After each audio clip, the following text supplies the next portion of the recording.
Hello guys, कैसे हो? Hello, hello, hello, hello, hello. I guess my voice is audible. Please write in the chat if you're able to hear me or not. So guys, today I have come up with basically chess and how chess can help deal with a lot of things. Like there is an assumption going on the market that chess requires very high level of intellect to play, or chess requires very high level of patience and understanding. Of course, if you have to play at a level like Magnus or Anish and all the top players in the world, you have to have a lot of knowledge. It's like it's like an encyclopedia of knowledge that you need to explore to play at the top level. But guys, this is the most played game, and in most of the countries, like cricket is only played in nations like India and subcontinent and few countries in the world. But when you talk about chess, there are very very less popular countries that play chess. It's like football. It has a global appeal. So guys, I guess it's high time that we take this game seriously, and eventually we end up spending so much time trying to figure out what to do and what not to do, and we don't utilize this game as a great option, to kill boredom, as a great option to explore a very very dramatic and a very very exciting 64 square battle. you know I have heard many times that chess is one of a boring kind of game. Like, there is no dynamics, there is nothing, people just sit and wait for an opponent to move. But with the recent clock timings that have come into the what I would say that has come into this sporting world, there are world champions playing blitz games. What are blitz games? Blitz games are basically 5 minute or 10-minute games where you don't have to write anything, you just play, and the server or the correspondence takes care of all the moves and notations, and it gets displayed. So now imagine I tell you that you have to complete a game within 5 minutes, and your opponent is also trained that way. So it's a very very interesting battle. You don't get 3 days. It's not 1950 that your world championship match is going for 2 months or something like that. Here matches are quick. Here there are a lot of competitions, blitz tournaments. The matches are really quick, and you have to play really sharp. So guys, recently, actually, the idea came to mind when I was watching Queen's Gambit. Like, I have heard that Queen's Gambit focuses a lot on chess, and many people are not able to understand what is Queen's Gambit basically. So, Queen's Gambit is an opening in chess. Like, what are openings in chess? This is a very complicated question. This is a very good question, that what are openings in chess. Now, chess openings are huge. There are various names like the Sicilian. Everybody knows or heard of the Sicilian. There is the Caro-Kann. There is closed openings. There is semi-open openings. There is open openings like King's Gambit, things like that. So there are a lot of opening studies.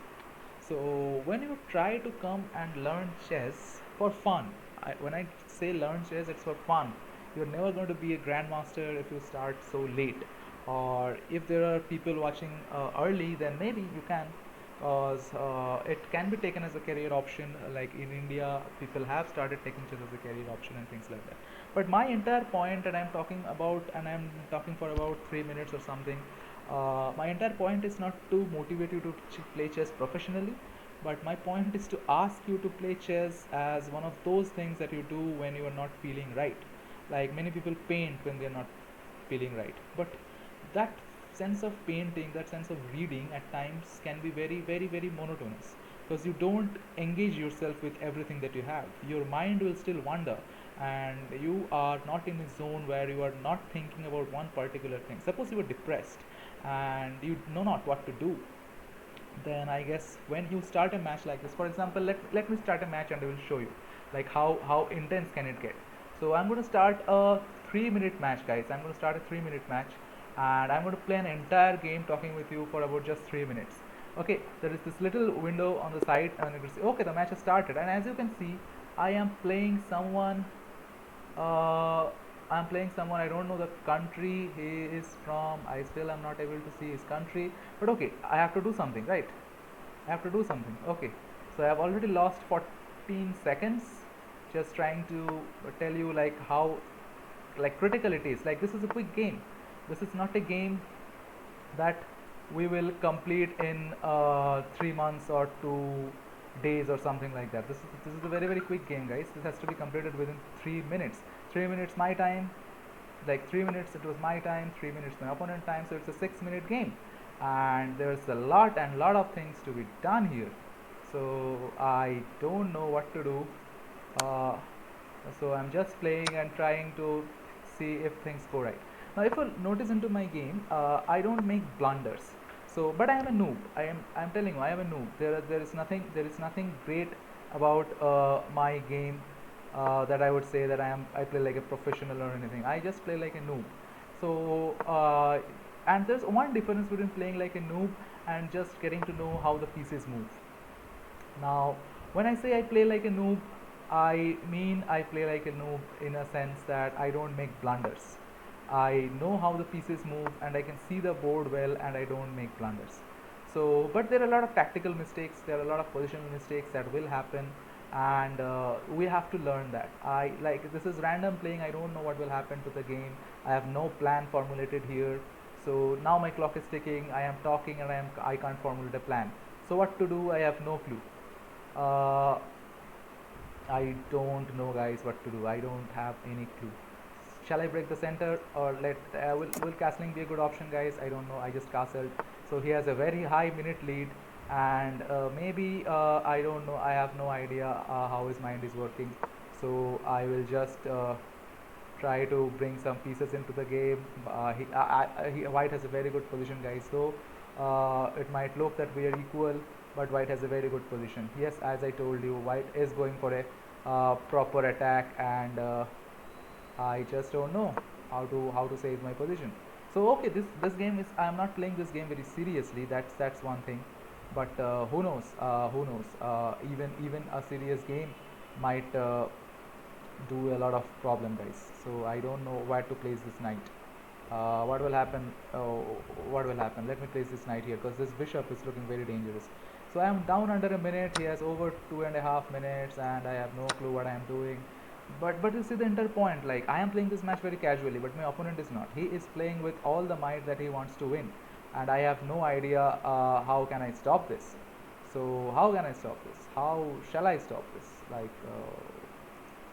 will queen exchange be a good strategy? Like, I am in a bad position, and queen exchange is a good thing, but I'm definitely going to lose this on time, guys. So of course I'm going to lose this on time. So but my purpose of showing you this game was not to show you that uh, I am losing this game. My purpose was like, if you play seriously, you can take this 3 minutes and complete a full game. I'm going to lose this in time, because chess is a timed game, and as you can see that I am going to lose this game, because I can never beat this clock. He is a minute and a half ahead than mine. I will try to play some random moves just to see if things goes right. I'm going to do some pre moves. Maybe I will do some silly things. I just don't know.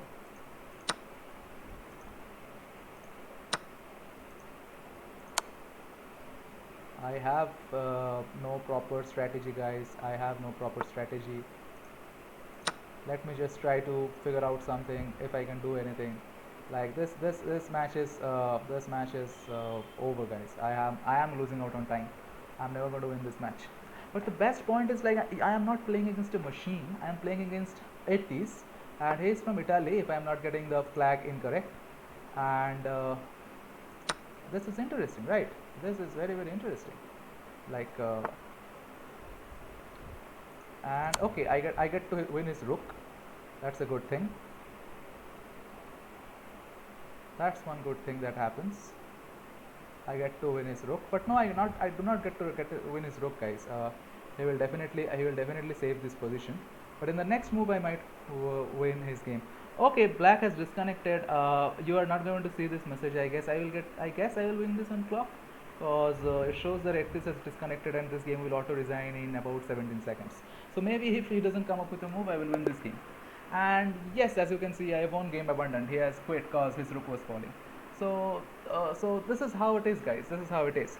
Now now let's begin. Like, what was the main agenda? I hope I have motivated you enough, and already, like, told you like what are the benefits of playing some quick chess. Like, when I was playing this game, I was talking with you because this was what I wanted to do. I could have played this game very seriously, And these games are very serious, guys. One mistake, as you see, one mistake. He never. There was no problem with his move, right? He plays. He played one. He played one move, like everything was nice. Everything was nice. There were a few mistakes that he did. When at this position, after this position, when this check, he could have gone in a different square. Okay, I may be talking something that you are not able to understand. I will come to these points later in my one-on-one discussions or something. But I just want to tell you, like, there was no mistakes on his part. Everything was right. Even at this point, I guess the engines would say white is better, but he did some mistakes. There was the time pressure. I captured the pawn. Now he gave me an easy check. I went with the rook. He didn't attack my rook with the king. He tried to save this pawn out here. Okay, so and then there was this move. He cannot capture because I will capture his king, and if the king is captured, that is not allowed in chess. So he tried to attack my bishop. I was gaining a free pawn, and then he tried to attack my pawn, seeing that I cannot save the pawn, but he missed this check. So in about 3 to 4 moves, he lost this game, guys. So that was my point. So you have to be cautious for about the entire 6 minutes of the game. So okay, this was maybe a very high level thing, and you may think that okay, what the hell is this guy is talking. So वैसा कोई बात नहीं है. We will learn things together. Now my agenda of this game was like how to not make mistakes like a noob. Like, I consider myself a noob, but when you see yourself, you consider yourself a noob as well. But what are the differences between me and you? So I will try to list out a few things here. Just listen to me very cautiously. Like in chess, every pieces are given a point. Okay, in chess, every pieces are given a point. So I will tell you, a pawn. There are 8 white pawns in the game when it starts, and there are 8 black pawns in the game when it starts. So a pawn is equivalent to 1 point. So there's a pointing system. You don't win with points, but the system needs to be kept in mind. So a pawn has 1 point. Okay, these are all 1 pointers numerically, and then you just come to the highest piece I am showing you, so that I go in an ascending order, maybe one, and then you have this knight. This is called knight. A knight goes like this. Okay, a knight goes like this, and a pawn goes either like this. Okay, or a pawn goes either like this. Okay, knight could have gone anyway. I guess even if you don't know, you just come and try to figure out how pieces move. It will be very easy. Else you get the point. Knight moves in an L shape in any of the possible squares. Like, if I want to move my knight, you can see all the squares my knight can move to. It's an L shape. Okay, it's an L shape. Everything is an L shape, right? Like, all the possible square my knights can move to. It's an L shape. So fine. I guess now, okay, what I needed to tell you was a pawn is in 1 point, knight is a 3 point. So there are 4 knights in the game. All the knights are of 3 points. Okay. Then comes bishop. Bishop are those pieces which moves diagonally. See, you can move this bishop along this diagonal. When you click on this piece, it will show you all the possible moves. When I click here, there are no possible moves because my own pawn is guarding the bishop. So a knight is a 3-point knight. A bishop is also a 3 point. There are 2 knights, each 3 points. There are 2 bishops, each 3 points. Don't try to sum it up. I am not going to ask you a question, what is the total sum of the pieces. No, not like that. My point is not like that. I am just trying to give you a assumption of how to not make mistakes. So pawn is 1 point, a knight each is 3 point, a bishop each is 3 point. Then comes this rook. How does a rook move? How does a rook move? I will show you how does a rook move. A rook moves either vertically or horizontally. Okay, so I make a vertical rook move. He also makes a vertical rook move. Okay, and then I go a horizontal rook move. So this is how a rook moves. Now a pawn is in 1 pointer, knight is 3 pointer, bishop is 3 pointer. rook is 5 pointer, rook is 5 pointer, and a queen is 9 pointer. This is the queen. Queen can do anything.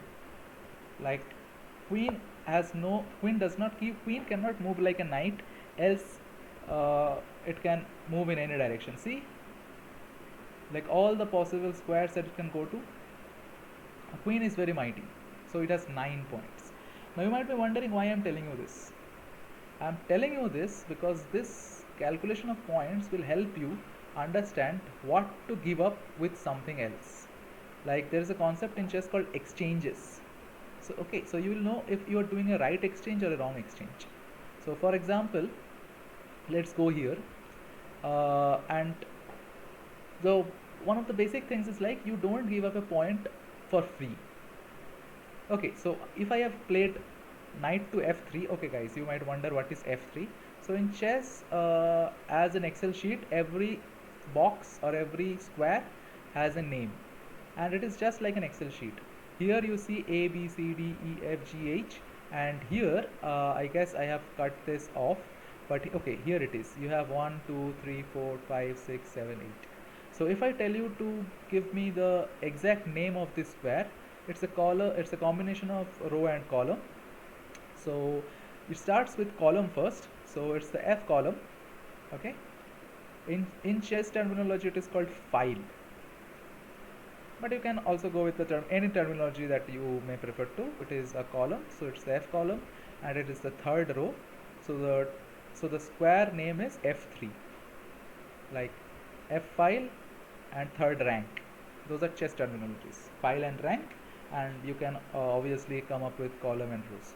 So this is what F3 is all about. And as you can see, it says with a symbol of the knight, and it says F3. So my knight has come to F3. Now I showed you there is a point concept that will help you not to give away anything for free. Now suppose if you give this pawn here, it shows that my knight can capture. So will you play that move? Is it a very sensible move? You can play that, but wait, is it a very sensible move? Of course not, because I will end up getting 1 point for free. Okay, now suppose if your opponent as black now plays this, and you feel that okay, my knight is at the center, it is very well placed, I have taken a pawn, let me do anything else, let me come up with another knight. So is it a good decision in your part? No, it's not a good decision in your part, because your opponent gets a knight for free. Okay, so what is a good decision? Like now if this pawn is played, this is an okay thing, because a pawn captures a pawn, maybe you can take this pawn again, so you take this pawn again. But is this a good decision? You took a pawn with a queen, but he is going to take your queen. So look at the imbalance of the points that you are giving. You took 1 point and then you gave away 3 points. You took, or not even took, you gave or exchanged 1 point. There was one like here. Sorry, like all the things that happened. Here. Like here E into D4. Now after queen into d4, you lost the queen. Okay, and this 14.8, this is that engine, like Stockfish is a very powerful engine, and this engine is suggesting that this is clearly winning for black. Minus is a black advantage and plus is a white advantage. So when it shows minus 14.8, black is having a high advantage. Now suppose you can see, because black has the queen, you don't have the queen, obviously black is winning. You don't play chess game like that. Obviously in a few moves black is going to win this game. Now just look at how the advantage changes. I play this, and the engine is suggesting the best move is go here. That's it. But suppose I feel okay, or when I say I mean black feels that okay, if he captures with the pawn, I better play this. I will capture with the bishop. See, from 15 your advantage has come down to minus 4.5. Though the Stockfish is analyzing, it has only reached a depth of 22. It will reach a depth of 24 when it finishes its analysis. So you are still in advantage, but see, your advantage drops. And then if you think, okay, it's not a problem, it's fine, let him capture my bishop, and then I will capture with the knight. Suddenly white's advantage increases. Engine is suggesting plus 1.8 from negative to positive, means white has a clear advantage now. Okay, so white has a clear advantage. Engine is still calculating, so it's in a depth of about 23-24. It is suggesting white has an advantage of plus 1.8 or 2. So as you can see, guys, so I guess this will help you avoid some basic mistakes, right? This will help you avoid some basic mistakes. So never give away a piece which is lesser than its equivalent material value. Like you should try to exchange a rook with a rook or with a queen of the opponent. You should never give up a rook. I mean, a rook is this piece, guys. Rook is this piece. Okay, there are 4 rooks in the cornermost squares of the game. Okay, so this is how you develop a mental picture that never give up a piece which is less than its equivalent value. And that's that. वो कर लिया तो आप मेरे जैसा noob बन गए, और कुछ नहीं है. मतलब अभी इसी पोजीशन में मैं E5 नहीं खेल सकता, D5 खेलूँगा. ठीक है, ठीक है. Suppose I play D4, I play D6, I play E3, and now I can play C5. इसका लॉजिक क्या है बेसिकली? क्यों कि अगर मैं भी इससे कैप्चर करूँगा तो मेरा मतलब वाइट भी कैप्चर किया तो ब्लैक भी कैप्चर किया, दोनों ने एक पॉन दिया, पॉन के बदले पॉन. ठीक है, अब सपोज करो कोई नाइट इधर देता है, कोई इधर देता है कि मैं नाइट को खा जाऊंगा, नाइट हिल नहीं सकता, ये कोई चेक है. तो कोई इसको पॉन को पुश करता है hoping that the bishop will move. Now the bishop takes knight is materially okay because bishop is also 3 point, knight is also 3 point. So you are not losing the game so much. As you can see, this still, as you can see, the engine is saying that it is not even slightly better, it is equal. 0 means equal, anything can happen in the game. Okay, now if I play this, uh, I do this, anything can happen. So chess is a positional game, like everything is equal, even it was equal a minute back, and now it has come down to minus 0.4. So this is how the game is, guys. So I hope you are not going to do any exchange mistake, like you are never going to give up your queen for a pawn or a queen for a knight or bishop or rook, anything. Try to do the exchange between equivalents, like knight for a knight, bishop for a bishop, rook for a rook, pawn for a pawn. If you are getting something of the opponent, like you are getting a knight for a pawn or even 2 pawns, then it's a good thing. You are going to be in a benefit. But don't commit that mistake, like, okay, I am giving away a knight for a pawn. Don't do that. Just keep this thing in mind. Okay, just keep this thing in mind. Another rule there is in chess, like you just see what black did. This thing is called castling. When the king has not been moved ever, you can do one quick castling. Okay, that is a thing in chess called castling. And there's another thing I just want to show you, that is called en passant. Now en passant is something I will show you what is en passant. Now suppose you or your opponent, okay, has come down to this opponent's pawn has come down to this row, as you can see, like crossed half of his own territory. This half was his own territory. From 1 to 4, white's territory, black's territory was 8 to 5. Now when your pawn has already gone into black's territory, this pawn, okay, it's now a white move, so I'll just change the perspective. So when black's pawn has already crossed his own territory and into your territory, if you, by territory I mean if you divide the board equally, then it can be 2 equal spaces from 1 to 4 and 5 to 8. Now when this has happened, then any side by side pawns, like this is on the H column or H file, now your G pawn can be moved here 1 square or 2 square. Now tell me, guys, if the G pawn was moved only 1 square, then this black pawn can capture this, right? Very much possible. very much possible. So if this g pawn is moved double, then also the black pawn can capture this. This rule in chess is available only for pawns with pawns, not for anyone else, with pawns. Okay, this is called en passant. So you cannot say like if there was a rook, like if there was a rook here and the rook goes here, the pawn will capture the rook. No, I hope you are getting my point. But if I play my pawn here, then as you can see, the pawn has two moves. It can come here, it can go here. So this capture is called en passant. So these are some of the basics of chess. I guess the only thing to remember here is keep the material values in your mind. Pawn is 1 point, knight and bishop is 3 point each, rook is 5 point, queen is 9 point, and king is immortal, like king is basically priceless. So, and just try to exchanges or play accordingly, not giving up your points for free. Just keep this in mind and you will play good chess. Now tomorrow I am going to study a book. So my plan is like this chess is a very vast thing. Now how you are going to keep up the pace, right? Chess is a very very vast thing. How are you going to keep up the pace?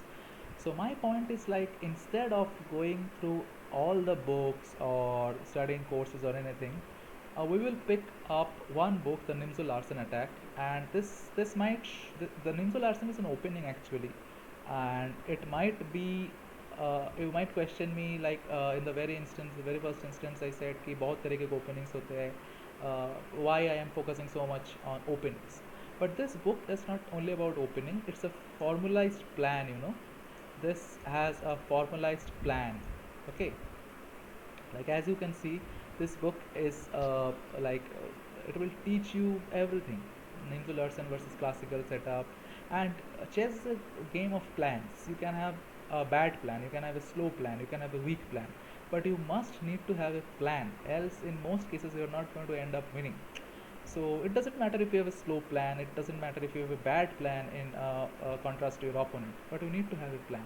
And when you start from move one, when you start from move one, you are most likely in order to go into a plan. So this is the opening that we are going to study. Okay, now instead of now this is the move that we are going to study. So from tomorrow onwards we are going to study this. Now when you take white pieces, you play the first move b3. Not always, you can but let's keep this in mind that we're going to study this, and this book will give you like detailed games, not only 5-6 moves from how to begin the game. It will give you a systematic plan, like how to continue, how to take advantages, what should be your plan, why playing this, why playing that, why not that. So this is a very methodical study, I guess, that will help you learn chess quickly, because if you try to go with all the rules for chess, then that would be very very very difficult.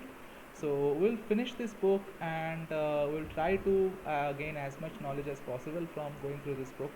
And I hope after if we can go through this book, Nimzo Larsen attack, all the variations, I guess we'll have a very strong attack and a very strong plan in our head, like to play these quick matches. Whenever we play quick matches, you are going to get this weapon put into the game.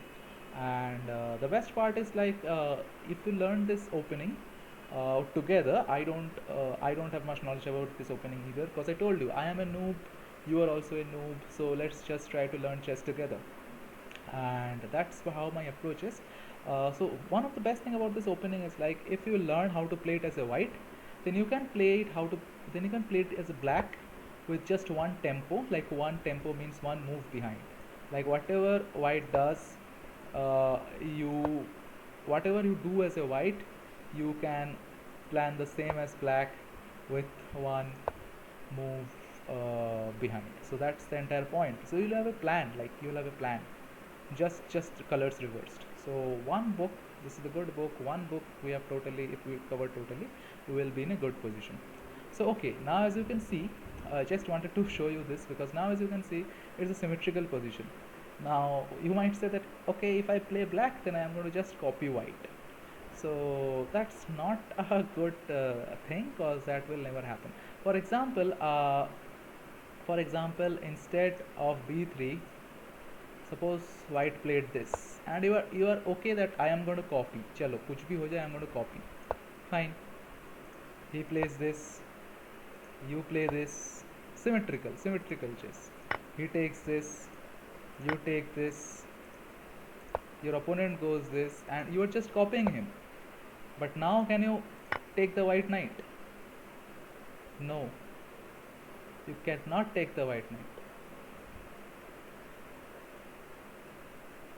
If you take this, then your queen will go for a toss.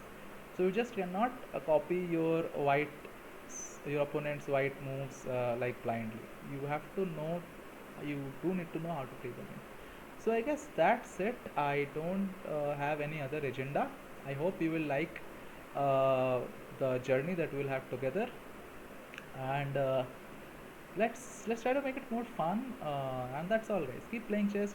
Chess is a very good game to stay focused on your day-to-day life. Quick games of chess online can help you focus back to the other things that you do. And when you play chess, quick chess, I guess you will have a lot of focus devoted to that. So, it being one of the most oldest games ever in the world, we should all know how to play good chess, even if we are not Magnus Carlsen or Vishwanathan Anand or some other greats. We should know how to play chess. Like when we play chess, a man like of normal level wouldn't be able to say that, oh, this is a very bad move. Like, don't do blunders, play according to the merit of the game. Okay, it's no ludo, or it's no luck based game. You, of course, you can make mistakes. Like the game that I won, obviously my opponent made a mistake and I won. uh, but don't deliberately think for mistakes, or don't deliberately do mistakes. Just keep in the exchange point system. Okay, never exchange for a lower point. That's my entire crux of this video, and if you do that, you will be a much better player than a noob. Okay, and this becoming a better player from a noob will begin tomorrow with move 1b3. Thank you, guys. Stay good. Keep posting in the comment section if you want to know anything else. Thank you. Bye bye.